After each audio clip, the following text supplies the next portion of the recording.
আল্লাহ তাআলা বলছেন না অহংকার হবে না, সাব্বিহ।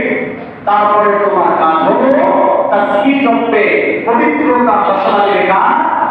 আল্লাহ তাআলা বিহামদি রাব্বিকা, প্রশংসা তোমার দলের নয়, তোমার জনগণের নয়, কোন ব্যক্তির নয়, প্রশংসা হবে কার? আল্লাহ তাআলা।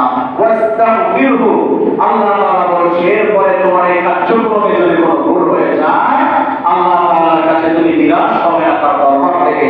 আল্লাহ তাআলা বলেন আমি আল্লাহ রাব্বুল আলামিন ইন্নাহু কানা তাওয়াবা, তার কাছে তুমি ক্ষমা প্রার্থনা করো, তোমার টেনশন নাই, ভয় নাই, আমি আল্লাহ রাব্বুল আলামিন তোমাদেরকে ক্ষমা করে দেব, সকলকে আমি মানিয়ে দেব। আস্তে বলেন সুবহানাল্লাহ। প্রিয় ভাইরা, কিছু কি বুঝতে পারলেন? কিছু কি বুঝলেন নাকি বুঝলেন না? শিক্ষা কিছু পাইলেন? বর্তমান যুগের সাথে কিছু মিলল? আমি যদি শুধু বলেন, আমি যদি শুধু সেই মক্কা বিজয়ের ঘটনা আপনাদেরকে শোনাইতাম এই সূরা দিয়ে, যুগের সাথে কিছুই না মিলাতাম, আপনার সাথে কি লাভ ছিল বলেন? আমি বলবো না যে এটাতে কোনো লাভ নাই। কি প্রয়োজন আপনার ছিল এটা শোনার? কি দরকার? এটা শুনে তো বর্তমান যুগের সাথে আমার মিলাতে হবে। মক্কা বিজয়ের পরে কেমন সূরা নাযিল হলো, কার্যক্রমটা কি ছিল সেটা শিক্ষা দিচ্ছে আল্লাহ তাআলা।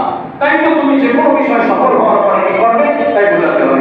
এখন আমাকে যদি বলা হয় যে এত রাজনৈতিক বিষয় বলবেন না, এত কিছু করবেন না, ওই যে বললাম মাথা মাথা অভ্যস্ত, এই জন্য পোলাও দেখলে পোলাওর উপরে যখন পেঁয়াজ ভাজা থাকে তখন মনে হয় যে ময়দা দিয়ে রেখে দিয়েছে, এই জন্য বুঝতে পারেন না। এই সমস্ত মানসিকতা যাদের মধ্যে আছে পরিবর্তন করতে হবে।